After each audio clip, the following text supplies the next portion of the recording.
Bonsoir à tous et à toutes et bienvenue dans cette nouvelle rencontre Un endroit où aller, toujours dans notre festival du premier roman où ce soir nous avons l'honneur d'avoir Anne de Rochas qui a sorti un livre le 20 août aux Escales qui s'appelle La femme qui reste. Et ce soir pour l'interroger nous retrouvons notre libraire habituée des rencontres Laetitia Roulet de la librairie Gutenberg à Issy-les-Moulineaux. Avant de vous laisser converser mesdames, je vais rappeler aux participants qui peuvent poser des questions par l'onglet Converser et je me ferai un plaisir de venir poser vos questions à Anne en fin de rencontre. Mesdames, je vous souhaite une belle rencontre et je vous dis à tout à l'heure. Merci. Bonsoir Anne. Bonsoir. Je suis ravie de vous recevoir pour la présentation de votre roman, La femme qui reste, pardon, paru aux Escales. Donc, c'est votre premier roman, Anne. Absolument. Et moi, je suis absolument ravie d'être avec vous ce soir. Je trouve ça très, très chaleureux, malgré la distance. Il y a tous les sourires derrière l'écran et c'est formidable. Voilà. Alors, Anne, je vais vous laisser nous présenter votre roman en quelques phrases.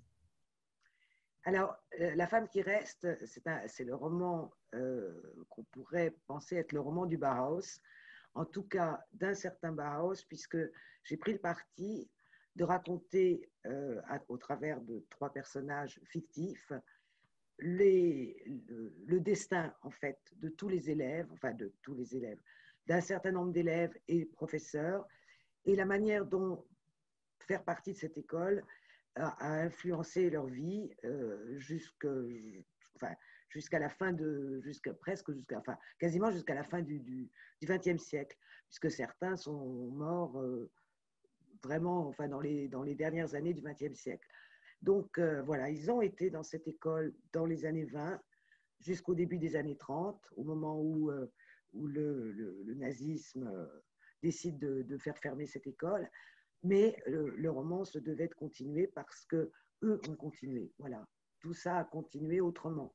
Autrement. Et au-delà du Bauhaus, je ne sais pas comment on prononce, Bauhaus. C'est une véritable fresque historique puisqu'on part de 1920, on arrive à la chute du mur de Berlin. Donc, déjà, c'est un travail remarquable que vous avez fait. À qui avez-vous pensé, à qui vouliez-vous vous adresser quand vous avez écrit ce roman? D'abord, je voulais m'adresser aux Bauhausler, c'est-à-dire les Bauhausler, c'est justement tous les gens du Bauhaus. Déjà, je crois que c'était à eux que j'ai écrit ça. Je leur ai écrit en fait une histoire d'amour et de respect et de compassion aussi pour tout ce qu'ils ont traversé. Et puis, évidemment, j'ai pensé aux lecteurs, enfin aux gens susceptibles de s'intéresser à cette histoire. Et j'avais envie, parce que le Bauhaus, beaucoup de gens le connaissent, enfin, on connaît toujours un peu les mêmes images, en fait. On connaît quelques chaises, quelques objets, quelques architectures. Alors, on pense que c'est une chose parfois une chose assez froide et assez intellectuelle. Et finalement, quand on s'intéresse à cette histoire, on s'aperçoit que c'est plein de chaleur, plein de passion et plein d'humanité. Et je voulais faire découvrir ça aux gens, l'autre face, parce que la face art ou beaux-arts ou art décoratif, ou telle qu'on la qualifie, elle est dans beaucoup de livres, elle est partout, enfin on la trouve facilement. Et donc voilà, j'ai pris l'envers du décor. Et d'ailleurs, qui est représenté sur la photo de couverture de votre roman, cette femme? Alors, c'est une de mes chéries parmi les élèves et ensuite professeur du Bauhaus qui s'appelle Otti Berger. Et voilà, qui était une des tisserandes, puisque effectivement, les femmes, pour la plupart, rejoignaient l'atelier de tissage. En tout cas, pendant les premières années, c'était la règle. Après, ça s'est un peu assoupli. Et comment vous est venue l'idée de ce roman, justement? Alors, moi, je connais le Bauhaus depuis toute petite parce que ma mère m'a emmenée en 1969, ce qui ne me rajeunit pas, à la première exposition du Bauhaus à Paris, au Grand Palais. Et j'étais tombée folle amoureuse des costumes d'Oskar Schlemmer, qui donc, c'était des costumes de scène. Et j'avais trouvé ça absolument magnifique, terriblement excitant. Enfin, bon, voilà. Et puis, au fil des années, évidemment, mon métier de créatrice textile m'a amené à regarder tout ça, à approfondir un petit peu. Enfin, voilà. Et je me suis dit, pour mon premier roman, ces compagnons de route sont là et j'ai envie de les approcher de plus près et de les comprendre, le mieux les comprendre. C'était une source d'inspiration dans votre métier, justement, ce mouvement Oui, d'une certaine manière, oui, bien sûr, parce que quand même, bon, les couleurs, enfin, les gammes de couleurs, le travail des gammes, le travail des formes, des équilibres, des compositions, tout ça, oui, on regarde pas seulement ça, mais ça fait partie des choses qu'on fréquente quand même, oui. Oui. Bien sûr. Alors, comme je le disais, votre roman est très, très documenté et plein de détails. On passe donc de la vie du Bauhaus à l'Allemagne nazie, à la montée du nazisme. On se balade en Russie, on se balade aux États-Unis. Combien de temps faut-il pour écrire un tel roman? Bon, moi, j'ai mis un peu plus de 3 ans quand même. Ah oui. Oui, parce qu'au début, je trouvais ça formidable. Je vais écrire sur le Bauhaus, donc je vais raconter les fêtes, et puis ça va être très beau, et puis ça va être très drôle, et puis bon. Et puis, peu à peu, j'ai creusé la question, et là, je me suis dit, bon, ce serait un peu léger, puis ce ne serait pas tout à fait vrai, parce qu'il n'y avait pas que ce côté glamour, joli, rutilant, enfin, tel qu'on peut imaginer, pas, tel qu'il apparaît souvent. Et quand on voit des visages de tous ces gens qui ont été pris en photo pendant les fêtes, on a l'impression que c'est la pure fantaisie, que bon, c'est pas du tout ça. Enfin, bien sûr, ça a été ça. Bien sûr, ils ont vécu des moments extraordinairement drôles et fantaisistes et créatifs. Mais c'est pas seulement ça. Voilà, c'est aussi la pauvreté, c'est aussi la dureté de la vie, c'est aussi les combats sociaux, les combats politiques. Et c'est vrai qu'on ne peut pas sortir le Bauhaus de son contexte social, enfin, de son époque. On ne peut pas, ça serait ridicule. Ce n'est pas un objet, ce n'est pas un ovni qui est apparu comme ça et qu'on peut poser sur une commode en disant c'est magnifique. Bon. Donc, j'ai peu à peu, j'ai creusé effectivement toute l'histoire de cette époque, la littérature de cette époque, le cinéma de cette époque, la musique de cette époque. Enfin, et c'était passionnant en fait, parce que c'était un carrefour d'idées, c'était un carrefour d'inspirations diverses, Bauhaus. Donc, je ne pouvais pas négliger tout ça. Voilà. Et comment vous avez mené vos recherches? Vous êtes parti, vous avez sur les traces du Bauhaus ou... Alors, bon, il y a des livres, d'ailleurs, ils sont derrière moi. Il y en avait déjà pas mal, j'en ai racheté d'autres. Tout ce que je pouvais trouver en allemand, en anglais, en français, enfin bon, tout ce que... Bon. Et puis évidemment, je suis partie en Allemagne. Je suis partie à Weimar, à Dessau. J'étais déjà allée plusieurs fois à Berlin. Donc, bon, le musée de Berlin, je le connaissais déjà. Weimar et Dessau, oui, ça a été une... Et surtout Dessau a été un coup de foudre. Enfin, un coup de foudre, c'est-à-dire un coup de plongée vraiment dans cette histoire, parce que j'ai dormi là, dans un de ces studios, puisqu'on peut très bien dormir là, on peut louer une chambre pour une nuit, enfin plusieurs nuits. Donc, je me suis retrouvée, moi, comme Otti Berger, sur ce petit balcon. Oh, génial! Et là, évidemment, on voit le paysage, on est là, on sent le bâtiment, on va voir les maisons de maître, on va voir le bord de l'Elbe, qui n'a finalement pas tellement changé parce que c'est l'Est, en fait, Weimar et Dessau. Dessau est dans la partie Est de l'Allemagne, donc une Allemagne qui est restée un petit peu plus endormie que l'Ouest, enfin, qui a eu plus de difficultés, qui en a toujours d'ailleurs. Donc, les choses ont été formidablement sauvées, restaurées, et elles sont, c'est vraiment un patrimoine maintenant, quoi. Oui, donc on peut visiter les vestiges encore Voilà. de... Oui, vraiment, on peut y être comme si on était un étudiant, quoi. C'est formidable. Donc, Et alors, j'ai vu, donc vous avez une carrière artistique dans le textile. Vous êtes graphiste aussi, je crois. Alors oui, j'ai fait un peu de... J'ai tout fait. Au fil des ans, je finis par faire plein de choses. Et alors maintenant, vous ne vous consacrez plus qu'à l'écriture ou… Oui, pour le moment, oui, oui, oui. Oui. Pour le moment, oui. Enfin bon, ça n'empêche pas de... Si quelque chose arrive et me donne envie, je le fais. Mais bon, mais l'écriture me prend du temps quand même. Oui, Vous êtes en train d'écrire un deuxième roman? oui, oui, oui. Oui. Oui. D'accord. Bon, on n'en saura pas plus. Non. Moi, je voulais savoir qui vous ont inspiré les personnages de Clara, Théo et Holger. Alors, ils me sont venus très vite. euh, non, parce qu'en fait, j'ai très vite réalisé que ce Bauhaus, qui était une communauté très unie, très forte, avait été obligé d'exploser dans le monde entier, de partir. Beaucoup se sont exilés et donc il y avait d'un côté l'Est et de l'autre côté l'Ouest. Et puis aussi la Palestine, évidemment, il y a eu un certain nombre d'élèves qui sont allés construire en Palestine, enfin en Israël. Donc. Et donc, ces trois personnages, en fait, c'était ces trois directions et ce déchirement aussi, puisque Oui, ça s'est déchiré. Voilà. Donc, il me fallait ces trois porteurs d'histoire, en fait.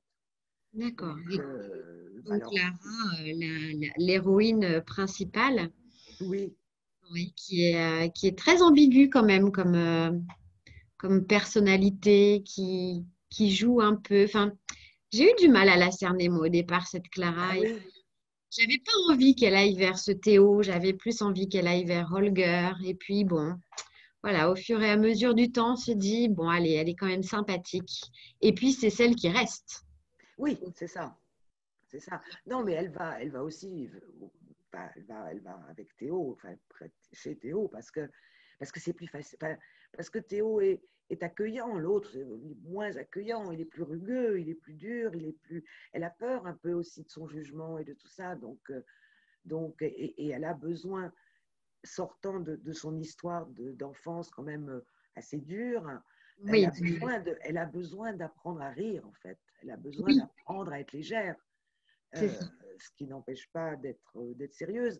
Mais je crois qu'en fait, elle rejoint Théo sur ce terrain de la fantaisie, de l'ouverture, d'une espèce d'optimisme aussi.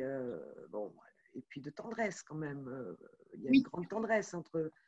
Alors, la entre tendresse, tous, en fait, entre tous, toute cette oui, communauté, on sent vraiment de la tendresse et oui, respect réciproque sur leurs différents arts, sur les ateliers oui. qu'ils fréquentent.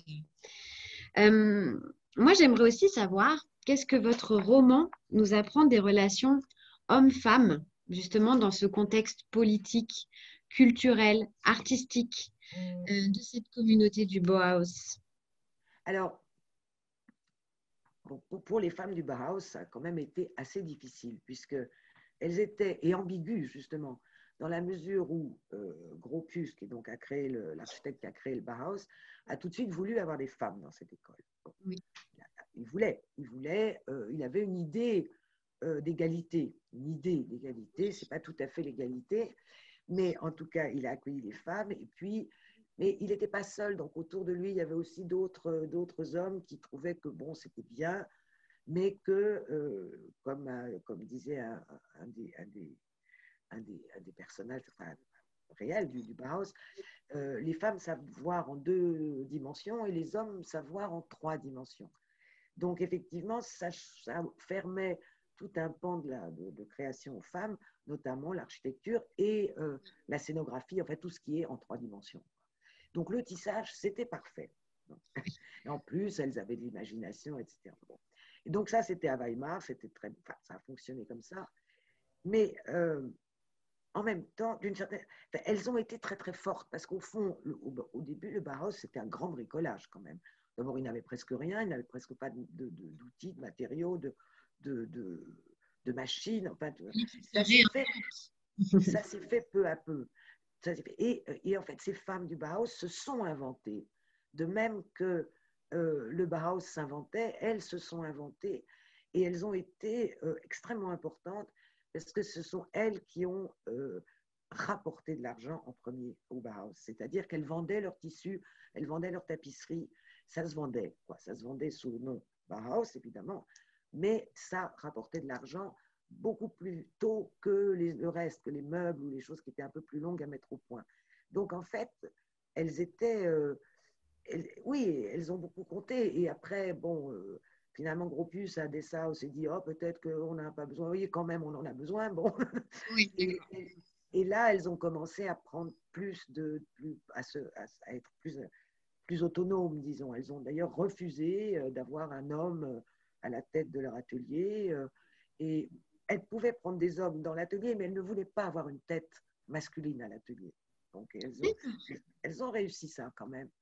Et voilà. Et puis, alors, c'est vrai qu'en même temps, quand on regarde ce qui se passait à Berlin, Berlin était une ville extrêmement en avance. Donc, les femmes étaient très, très, très libérées, dans la mesure aussi où il y avait eu beaucoup d'hommes qui n'étaient pas rentrés de guerre et qui étaient. Donc, les femmes étaient souvent seules. Donc, elles s'assumaient, elles menaient leur vie. Elles menaient leur vie amoureuse aussi, parfois d'ailleurs entre femmes, il y en avait pas mal. Il y avait aussi pas mal d'hommes entre eux. Mais donc, c'était une vie extrêmement libre. Donc, c'est pour ça que je trouvais important que Clara aille chercher aussi des points d'appui à Berlin avec ces femmes fortes, en fait. Oui. Et ces On femmes. peut en citer quelques-unes. Il y avait Otti Berger, Lili Reich, Marianne Brana. Absolument, oui, elles sont fortes. Et puis après, à Berlin, ben, il y avait autour de Brecht, même si Brecht était extrêmement macho quand même, il faut le dire, mais les femmes étaient fortes. Hein. Hélène Weigel, c'est un roc, enfin, c'est une femme extraordinaire.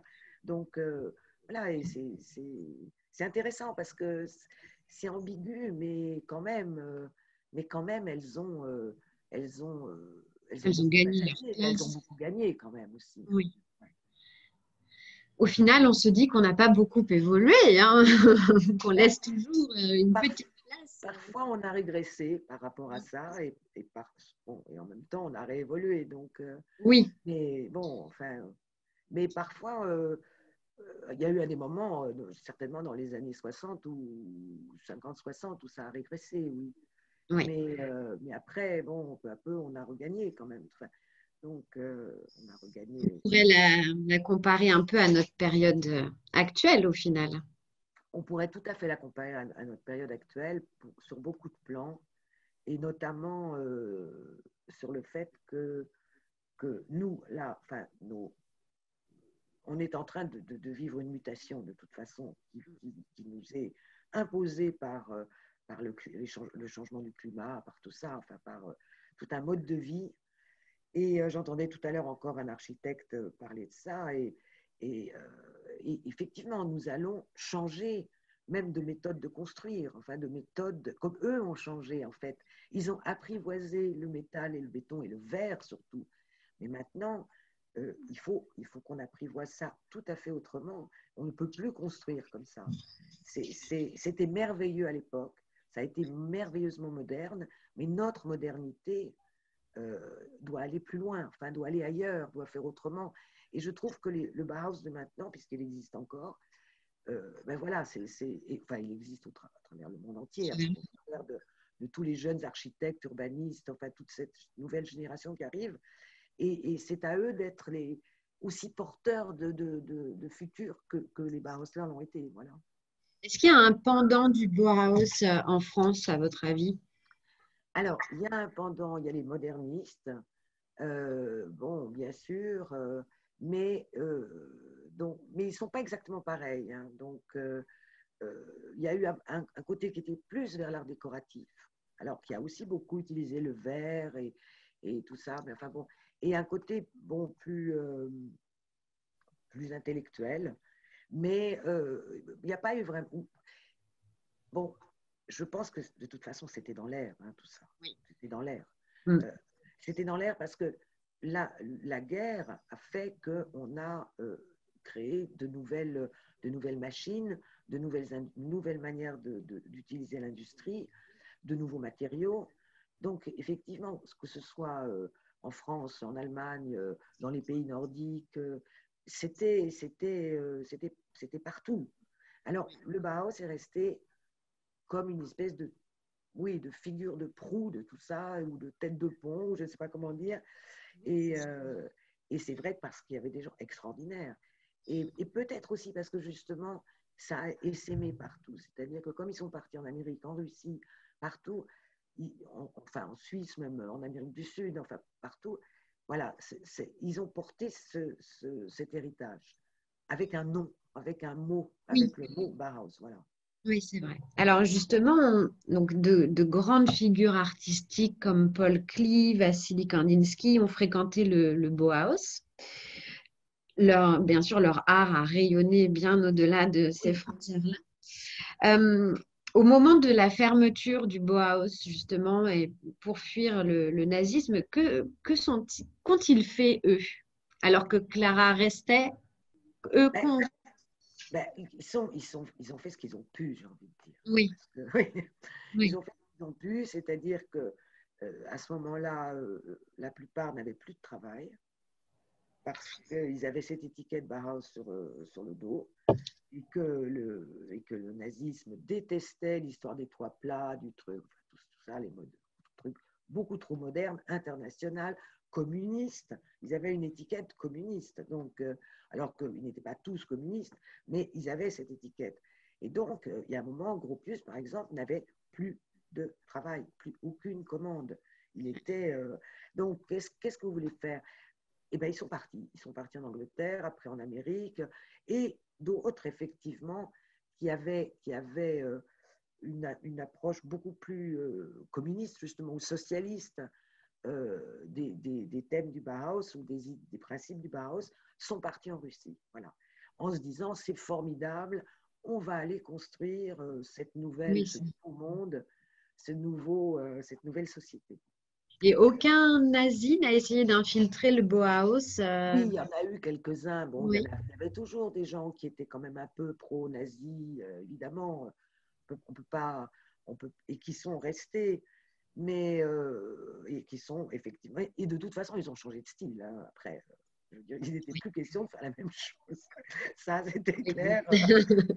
Bon, donc, mais ça a été très, très, très violent, hein, quand même, pour eux tous. C'est pour ça que, d'ailleurs, Gropius je le raconte dans le livre, il avait eu une espèce d'instinct, c'est de garder énormément de documents, enfin la plupart des choses qui avaient été créées par l'école et par les élèves, et il a tout emporté aux États-Unis.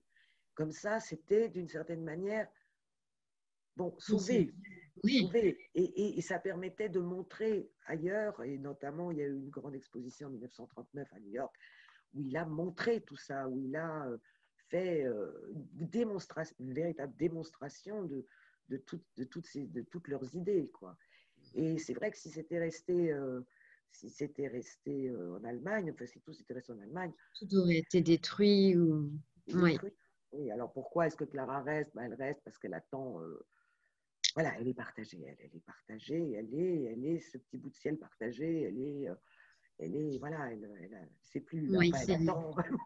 elle a- Et Et c'est douloureux. Et je pense qu'il y en a beaucoup qui, aussi certains qui ont fait ça, qui sont restés en disant on va tenir le coup et puis ça finira par, quoi. oui. Et vous, Anne, vous auriez aimé fréquenter le Bauhaus? Ah oui, moi j'aurais adoré. Oui, Oui, j'aurais oui. adoré, bien sûr. Vous J'aurais auriez adoré. été si vous aviez pu choisir votre atelier Ah, sans distinction de genre, voilà. je sais pas. Peut-être le graphisme, en fait. Peut-être Oui, ça devait être bien. Ça devait être oui. bien. J'aurais fait de la photo aussi, bien sûr, parce qu'ils faisaient tous de la photo. Donc, et, C'est peut-être votre prochain. c'est une prochaine vie. Ah ben oui, parce que là, vous avez quand même une belle palette artistique. Oui, vous savez, les choses se rencontrent, il y a des rapports entre tout ça, donc bon, c'est pas, Oui, je sais pas, oui, il y a des connexions, donc bon, ben, je vais pas non plus m'inventer encore une autre. une autre vie. On vous exposera à la librairie. Moi, j'aimerais savoir quels sont justement les auteurs qui vous inspirent. Ah, les auteurs qui m'inspirent, il y en a beaucoup. Hein. Bon, Quelques-uns. non, il n'y en a pas qui m'inspirent, en fait. Il y en a beaucoup que j'adore, que Ah, j'aime, d'accord. Mais oui. qui m'inspirent, je ne sais pas, parce que, bon, je crois que j'en ai aussi trop lu pour que ça m'inspire. Enfin, pour vraiment me dire, ah ben, celui-là m'inspire ou celui-là m'inspire. Ben, j'ai quand même, des années et des années et des années de lecture. Donc, alors, je peux dire que Sorge Chalandon est une merveille. Je peux dire que Sébastien Spitzer, dernièrement, là, que j'ai rencontré, est formidable. Je peux dire que d'autres beaucoup plus anciens, comme alors Baricot aussi, j'adore Baricot ou Éric de Luca. Enfin, ça, c'est. Mais voilà, je les aime. Je les aime. Je m'agenouille devant leur talent. Je trouve formidable. Je ne sais pas s'ils m'inspirent. Je crois qu'en fait, je préfère laisser ma voix monter si j'ai une voix. Bon. Oui. Bah oui, mais attention, ne dites pas de bêtises, bien sûr. Mais il y a aussi, je sais pas, il y a aussi des écrivains qu'on a un peu oubliés, comme Jacques Laurent ou Michel Tournier, ou des gens qui sont un peu d'une autre génération, vous voyez, et que je continue à avoir là. À lire avec autant de bonheur. Oui, mais oui, parce que c'était merveilleux écrivain. Donc, bon, Plus personne connaît Jacques Laurent qui a eu quand même le prix Goncourt, mais c'était Oui. juste une parenthèse que je referme parce que moi je trouve ça désolant, mais pardon. c'était un En merveilleux fait, un écrivain. Goncourt en chasse un autre. Malheureusement, j'ai l'impression que… Et en plus, c'est un merveilleux styliste. Enfin, il a un sens du mot, du verbe. C'est formidable. Enfin, Oui. c'est magnifique, quoi. Donc, Fernandez aussi. Vous voyez, tous ces.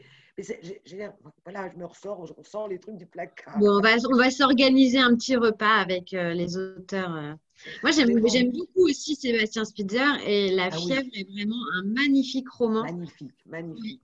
Ouais. Comme vous, documentaire. Ses rêves qu'on piétine, c'est une splendeur Oui, aussi. ouais, c'est vrai. Hein, voilà. En tout cas, Laetitia a Et- encore bien travaillé parce qu'elle a posé plein de questions qui m'ont été posées, donc je ne vais pas les reposer, mais j'en ai d'autres questions si tu Très as bien. terminé de Est-ce que taper. je peux juste finir par une petite phrase du roman qui a Oui, fait résonance dans mon cœur?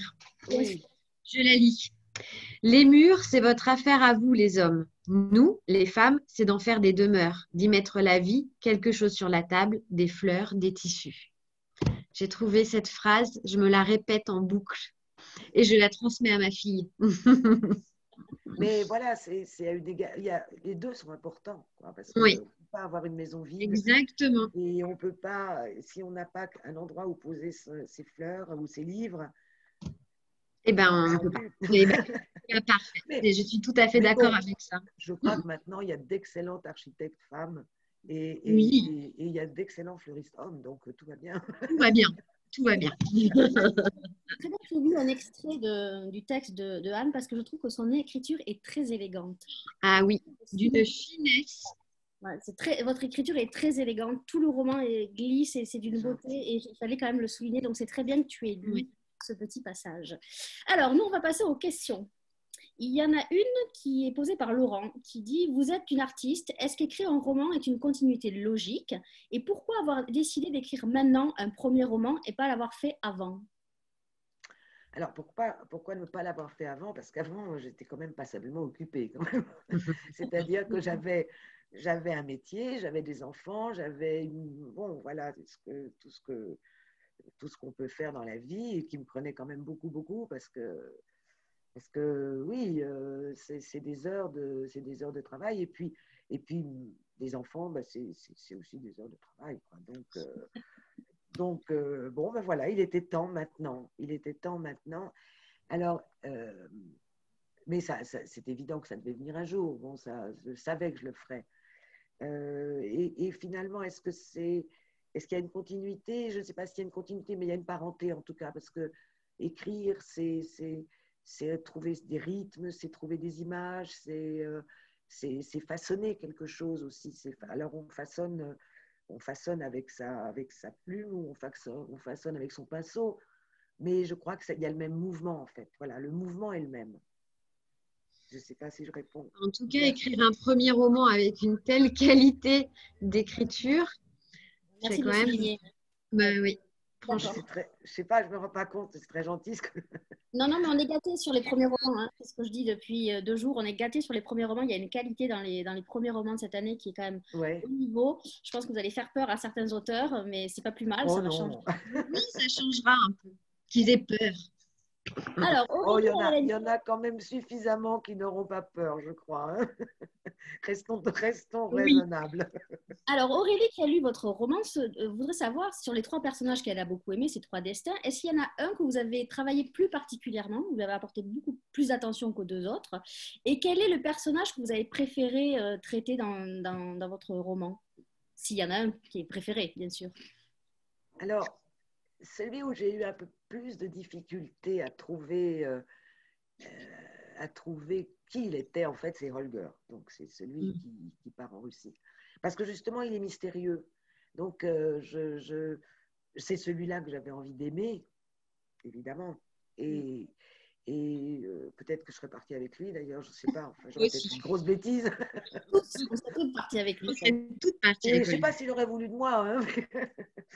Mais voilà, voilà, c'est lui, oui, lui il m'a demandé quand même de, parce que je savais qu'il y avait quelque chose en lui, je savais qu'il y avait un nœud, et je me disais mais c'est quoi ce nœud? Enfin, finalement j'ai été avec lui comme si je l'avais vraiment rencontré en vrai, sans le créer. Eh oui. Voilà, sans le créer, s'il était là et que j'essaye de le percer, de percer son mystère, mais pas en me disant ah je vais lui faire ça, voilà. Alors là, vous venez de me tendre une perche, parce que justement aussi, je voudrais souligner, dans ce roman, il y a une performance dans votre écriture, c'est de mêler le réel à la fiction, qui est extrêmement bien faite. C'est très fluide, et on ne sait pas comment vous faites. Effectivement, là, vous venez de dire, comme si je l'avais rencontré, alors que c'est vous qui l'avez créé, le personnage. Oui, oui. C'est incroyable dans cette écriture-là, qui ressort et qui saute aux yeux. C'est que cette imbrication du réel dans la fiction est quand même incroyable. Voilà, je referme ma parenthèse et je repasse Belle parenthèse. la question de Marc, qui lui aussi a une question là-dessus. Vous avez intégré une histoire dans la grande histoire. Avez-vous rencontré des contraintes dans la construction de votre roman? Euh, Pas véritablement. Pas véritablement de contraintes. Non, je suis partie très très vite sur cette histoire de bateau, en fait, cette femme qui est sur ce bateau. Et je vais vous montrer d'ailleurs de quoi je suis partie, parce que je trouve que ça m'a accompagnée pendant toute mon écriture. En fait, je suis partie de cette fameuse aquarelle de Feininger, dont je parle au début, qui est donc ceci. D'accord. Voilà. Et qui est ce bateau entre 2 blocs. Et finalement, ça a aidé à construire le déroulé du roman.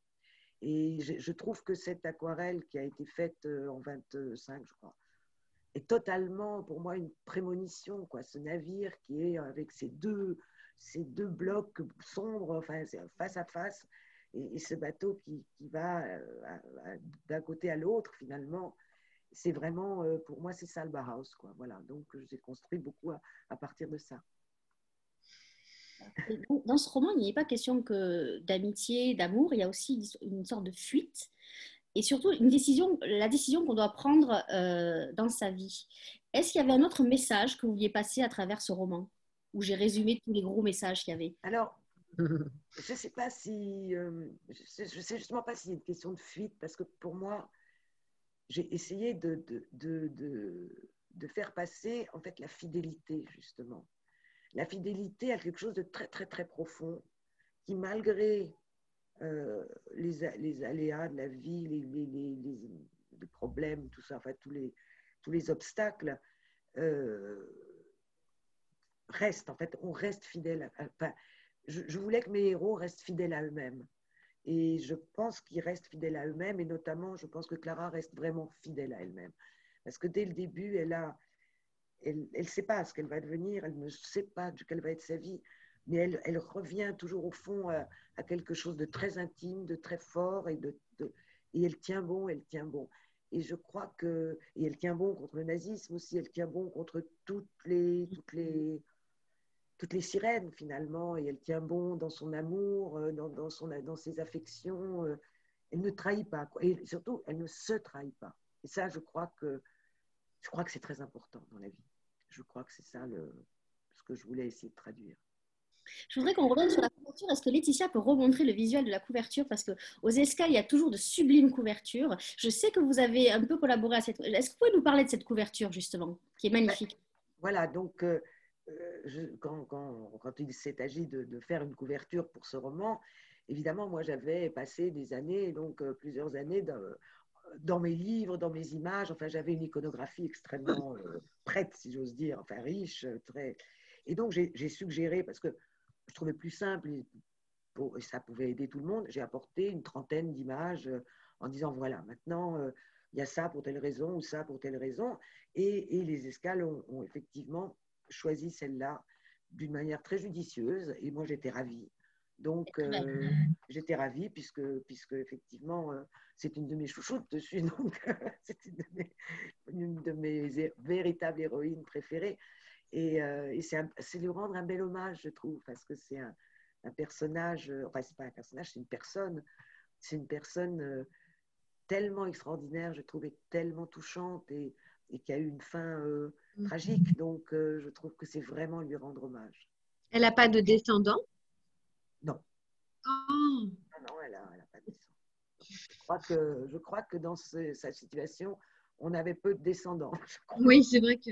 Un peu difficile. Alors, nous, on a fait le tour des questions. Est-ce que Laetitia, tu as une dernière question à poser à Anne avant qu'on fasse la conclusion? Non, moi, je voulais avoir juste le ressenti de Anne sur cette rentrée littéraire. Comment s'est passée cette première rentrée? Un premier roman et en plus, en pleine rentrée littéraire. Oui. Ben, c'est un peu un tourbillon, parce que, enfin, un tourbillon, évidemment, il y a des choses qui manquent, c'est-à-dire des rencontres en librairie, vraiment. Mais il y a eu des salons, il y a eu beaucoup de, ce que je ne maîtrisais pas du tout, enfin, pas vraiment, parce que je n'avais pas l'occasion, il y a eu beaucoup de contacts avec Instagram. Et j'ai découvert des femmes absolument formidables, des lectrices formidables, qui prennent la peine non seulement de lire le livre, ce qui est déjà très, très gentil, mais en plus de le commenter, de le raconter, de donner leur avis. Enfin, et j'ai trouvé extraordinaire toute cette participation et tous ces échanges entre tout le monde. Et parce que pour le moment, jusqu'à présent, je ne suivais pas vraiment ce genre de choses. Et je faisais un peu cavalier seul, moi, dans ma fréquentation des livres et de la littérature, où j'étais habituée à ça. Et là, c'est formidable. Enfin, on partage, on découvre. J'ai trouvé merveilleux. Et c'est vrai que, bon, ça ne remplace pas toutes les rencontres, mais en tout cas, merci à toutes ces personnes. Et à ces hommes aussi, d'ailleurs, parce qu'il y en a. Oui. Merci à ils vous apportent une telle chaleur et un tel compagnonnage là, dans ces semaines, c'est formidable. C'est des Bauhausers. Oui, c'est Voilà. Une belle conclusion. En tout cas, je vais rebondir sur ce que vous venez de dire. Vous pouvez, tous ceux qui nous regardent et les futurs lecteurs pourront visionner sur notre Instagram toutes les rencontres, puisqu'on les met aussi en ligne sur Instagram. Donc, il y a ça aussi.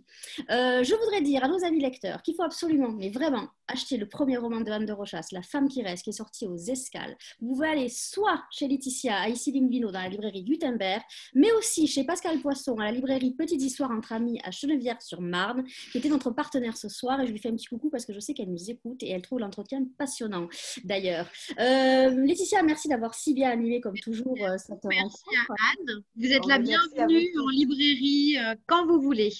Mais c'est pas très loin, j'habite pas très loin, donc je crois que je vais vous faire une petite visite. Eh ben, avec grand plaisir. Très prochainement, voilà. Merci Anne d'avoir pris le temps d'être avec nous ce soir, d'avoir écrit bien votre magnifique roman. Ben, on a hâte de lire le prochain maintenant qu'on sait qu'il y en a le prochain. Demain, on se retrouve à 19h. Demain, ce sera la 100e déjà. On aura la joie de recevoir Juliette Adam qui a sorti un roman chez Fayard qui s'appelle Tout va me manquer. Donc, mesdames, je vous souhaite une belle soirée. Je vous dis à bientôt et j'espère à bientôt. Merci beaucoup, Anne. Merci. Merci à toi, Nathalie. Oui, merci beaucoup. Bonne soirée.